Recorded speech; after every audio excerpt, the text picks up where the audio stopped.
ملا پویندہ خوست سے واپسی پر ملا حمز اللہ اور دیگر قبائلی زعماء کے ہمراہ زرگر خیل اور منظر خیل کے مابین پرانا خونی تنازعہ ختم کرانے کے لیے شمالی وزیرستان گئے۔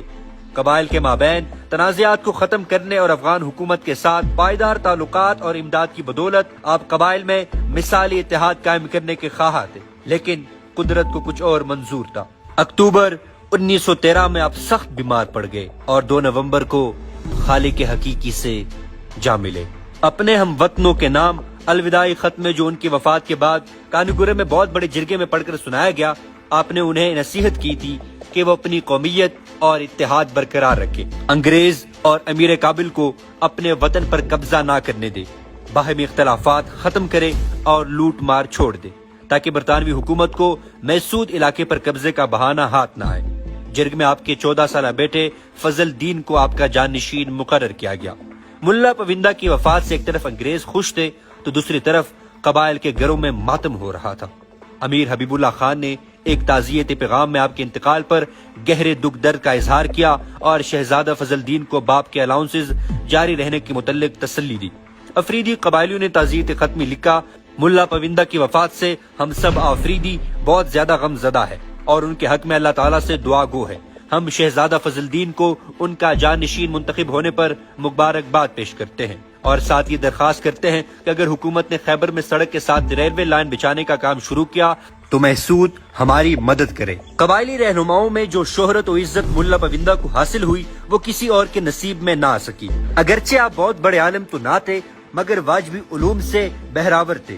ان میں ایک انقلابی اور عوامی رہنما کی تمام خوبیاں موجود تھی۔ یہی وجہ تھی کہ وزیرستان کے اکڑ قبائل ان کی قیادت پر متفق ہو گئے۔ فرنگی انہیں جانی دشمن سمجھتے تھے مگر ان کے خلاف کچھ نہیں کر سکتے تھے۔ 1893 سے 1913 تک بلا شبہ وہ پٹھانوں کے سب سے زیادہ جنگجو اور جنگ آزما قبیلے محسود کے بے تاج بادشاہ رہے۔ جب تک زندہ رہے وزیرستان فرنگی کا مرکز نگاہ رہا، کوئی ایسی پالیسی یا حربہ نہیں رہا جو انہوں نے وزیرستان کی قبائل کے خلاف نہ آزمایا ہو۔ انگریز نے سب سے پہلے قداور قبائل کو اپنا ہم نوا بنایا، پھر مختلف قبیلوں میں سے سرکردہ افراد کو حرص و لالچ کے ذریعے ملک اور سردار مقرر کیے، جن کے ذریعے مختلف قبیلوں اور خیلوں میں رقابت اور نفاق کی آگ بھڑکائی اور ساتھ جاسوسوں کا خفیہ جال بچھایا۔ مقامی نوجوانوں پر مشتمل ملیشیا فورس کا قیام عمل میں لایا گیا، جس کے ذریعے قبائلیوں کو ایک دوسرے کے خلاف لڑنے کے لیے کمر بستہ کیا گیا۔ خاصہ دار اور گھڑ سوار دستے بھرتی کیے گئے۔ ہندوستان بھر سے بہترین انتظامی اور فوجی حکام کو یہاں تعینات کیا گیا۔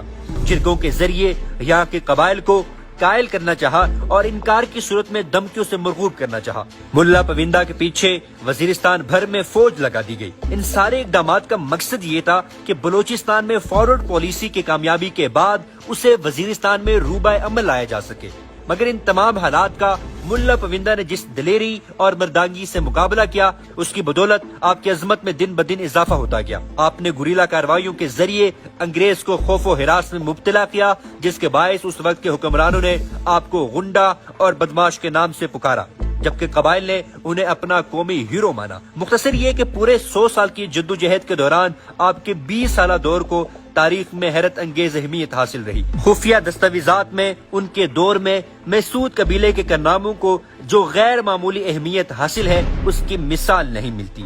انگریز کا خیال تھا کہ ملا پویندہ کی وفات کے بعد حالات پرسکون رہیں گے۔ انہیں کیا معلوم تھا کہ آپ کے بعد وزیرستان کی مردم خیز مٹی ایسے جالے پیدا کرے گی جو انگریز کی آنکھوں میں کانٹے بنیں گے۔ ملا کی وفات کے بعد آپ کے بیٹے فضل الدین کو آپ کا جانشین اور شہزادے وزیرستان منتخب کیا گیا۔ انہوں نے وزیرستان کے قبائل کو فرنگی کے خلاف جہاد پر متفق کیا اور آزادی کی جو شمع ملا پویندہ نے روشن کی تھی اس کو آپ کے مجاہد فرزند نے گل نہیں ہونے دیا۔